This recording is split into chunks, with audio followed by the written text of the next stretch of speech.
Welcome back to another project breakdown video. This time, wait.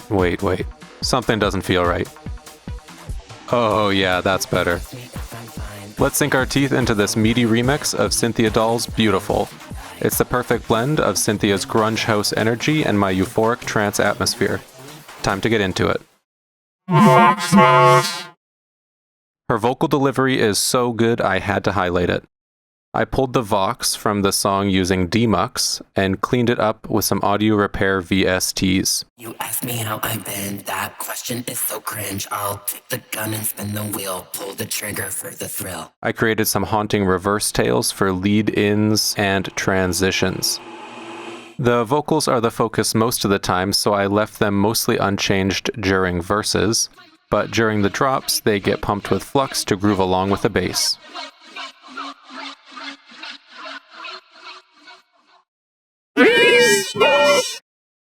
The bass is a quick pluck that provides a lot of vibe to the track and drives the song forward with quick, low bursts of energy.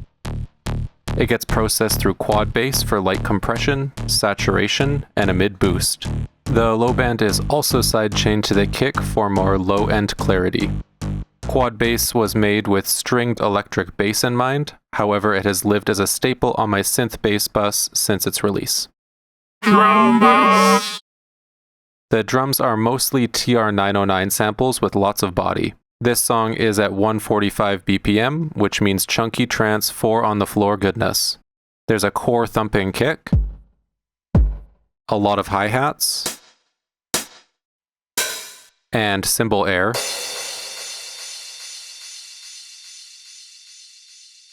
along with thick claps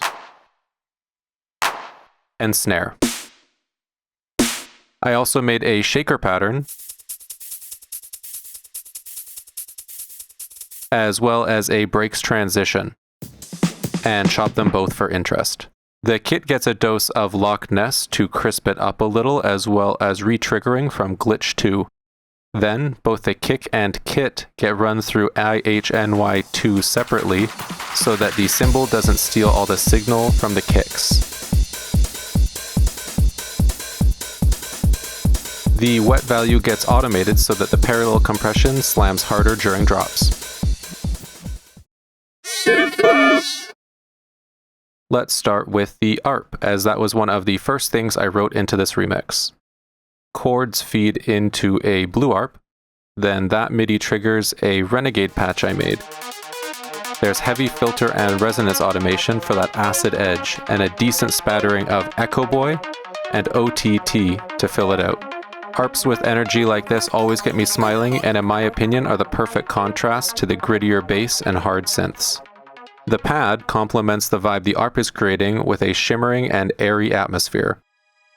The patch is made in DCO 106 and features a ton of voices with slow attack and some decent washout. It gets passed through Crystallizer to add even more sparkle, as well as occasional pumping from Flux. Both the ARP and the pad have their mid-frequencies loosely chained against the main leads, so they are pushed back when playing together. OG lead is one of the drop leads from the original track that I ripped out, honed in, and chopped up. There's some pitch automation from Inner Pitch, which allows the chops to flow more smoothly. It mainly sees focus in the hefty breakdown and gets a flip as B-side, where it gets processed by 3 instances of Rift with tons of automation. In the breakdown, the element that helps fill the gaps in groove left by OG lead is mid-squelch. It's another sound pulled from the original track and reused in a new context, now as a bit of a tail / lead-in / transitional bit playing against the leads. No effects on this one except a bit of OTT to thicken out the sound slightly. This song wouldn't have the aura it does without somber lead lending an emotional hand. It's a patch from Journeys called Starry Night that gets filled out with these effects. This dreary tone is essential as it counters the heavy groove from the drums and bass in a pure and icy voice. All the leads get hit with a hint of mishby for slight warble and warp. The effects provide a lot of mood and transitional energy.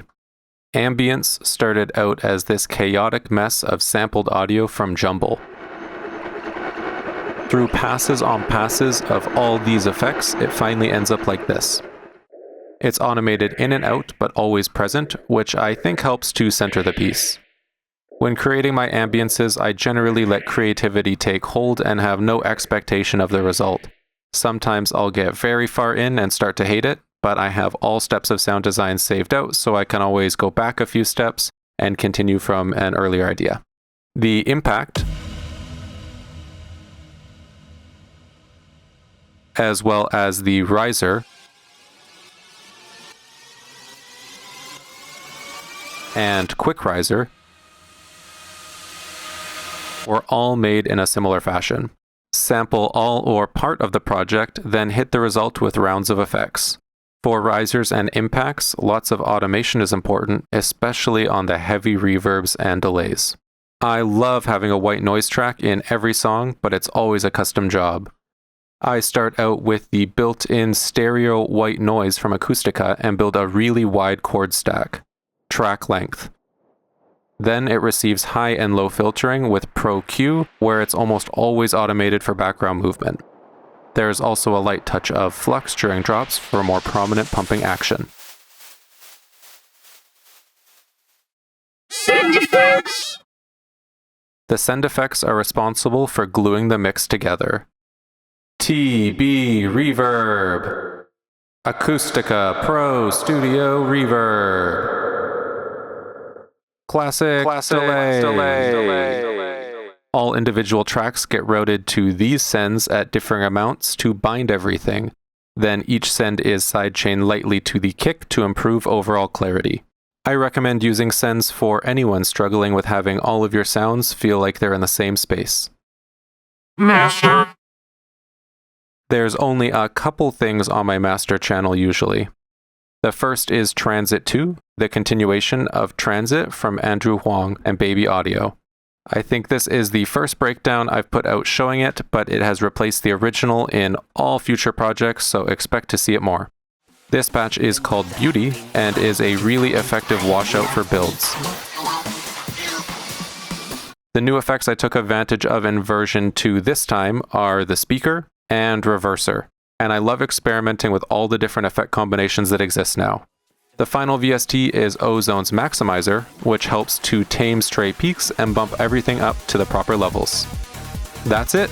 I knew immediately after hearing the original song that my flavor would fit perfect, and had an insanely fun time putting the remix together. I hope you enjoyed this breakdown video, and if you did, I encourage you to check out the other breakdowns on my channel.